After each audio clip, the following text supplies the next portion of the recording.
La colère propulse le changement. En tant qu'être humain, il arrive parfois qu'on pète une coche. On a beau travailler à temps plein en développement personnel, avoir des diplômes de coach thérapeute, les déclencheurs demeurent les mêmes. On est déclenché par un conflit de valeurs, un besoin non comblé ou même les blessures du passé. On veut souvent éviter les émotions dites plutôt négatives. Avoir du ressentiment, ce n'est pas très beau. On nous a socialement appris à pardonner ou même tolérer.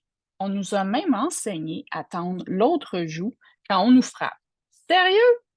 La colère, c'est une émotion qui vient de notre cerveau reptilien. Elle nous livre un message. Elle dit: Salut! Es-tu en train de laisser les autres entrer dans ton territoire sans invitation? T'as-tu oublié de mettre tes limites?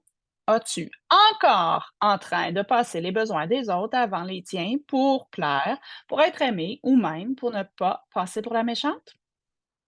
On nous a tellement répété: fais donc plaisir.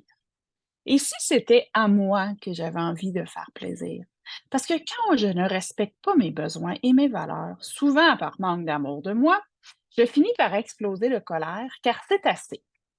Le truc, c'est que trop souvent, ça implose longtemps avant d'exploser. Le petit personnage rouge dans le film Inside Out personnifie l'émotion de la colère. Il est souvent explosif quand il se pointe. Il présente en fait la pointe du iceberg. Donc, en dessous se trouve tout ce qui est invisible et qui implose depuis longtemps, parfois trop longtemps.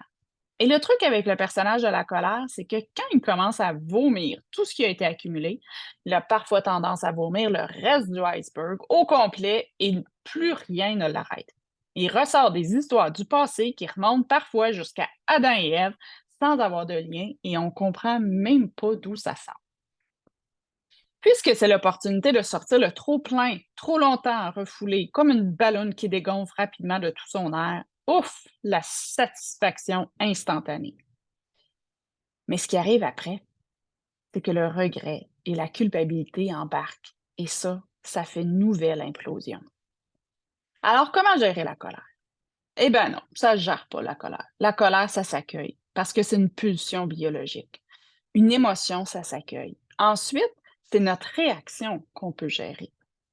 La colère nous envoie un message qui est temps de mettre ses limites et faire quelques changements. La colère propulse alors le changement.